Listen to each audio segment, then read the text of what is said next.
Then more seriously, maps are a common feature of essentially any major newspaper.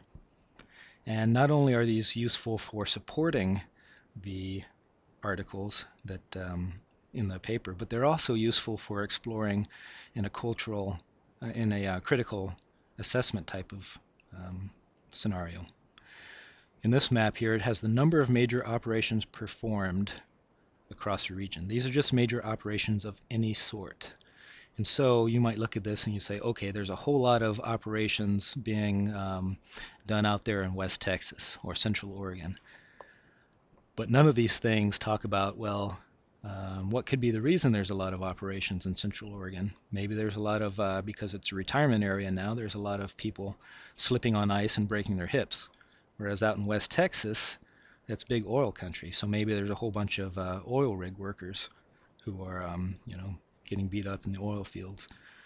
So this map tells you nothing about the data themselves.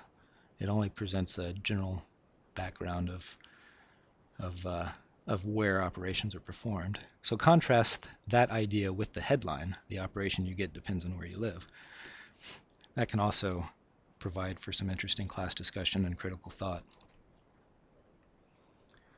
Vice President Jerry, back in the early 1800s, is famous for what a local newspaper termed gerrymandering, which we are all familiar with today. Perhaps one of the most egregious examples was the House of the state of Virginia. The Republicans decided to redistrict, and they wanted to force two senior Democrats into the same House district.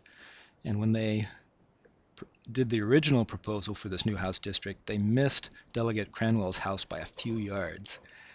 And so basically they didn't accomplish their objective. Overnight they went back, fixed the maps, added one more census tract, and forced two senior Democrats into the same House district.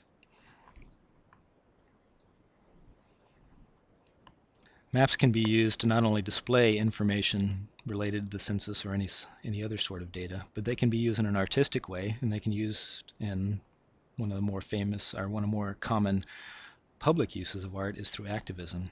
So here's a map from life in Los Angeles in the early 1970s, looking at the differences between race, urban stresses, unemployment, and affluence. And particularly with the uses of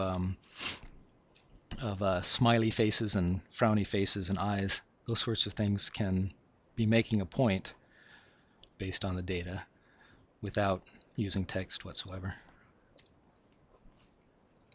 GIS is basically essential in business now. There's every major company that has some sort of spatial need has GIS department. For example, how long does it take a Domino's driver to get from State Highway 51 to Guadalupe and down in Phoenix?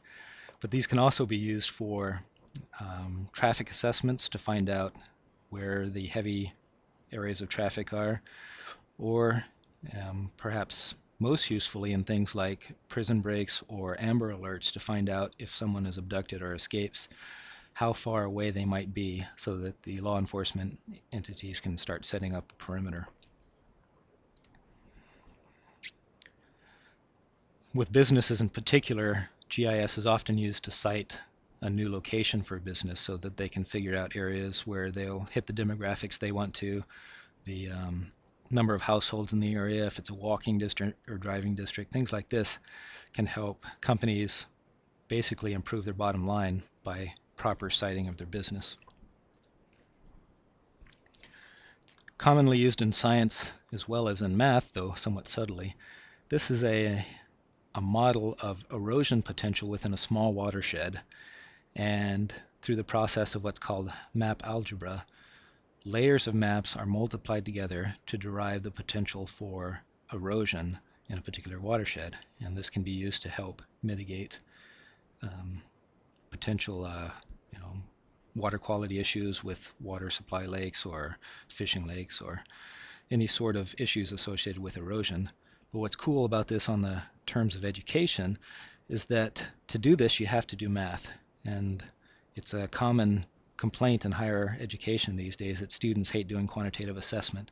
And this is a way that they can do it and see results that are very concrete and have a real-world application, making it much easier to promote the quantitative aspects of what you want to get across. Another example of this is looking at population demographics in Ireland after the Great Potato Famine in the 1830s. This is two types of mapping the data. The left-hand side shows population loss by county as a normalized percentage, whereas the right side is the GIS statistic, which is a measure of spatial autocorrelation.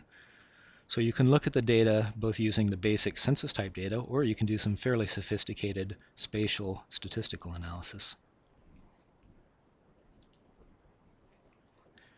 You can make history more rich as well. This is a map of the Great Chicago Fire, which probably was started by Mrs. O'Leary's gal.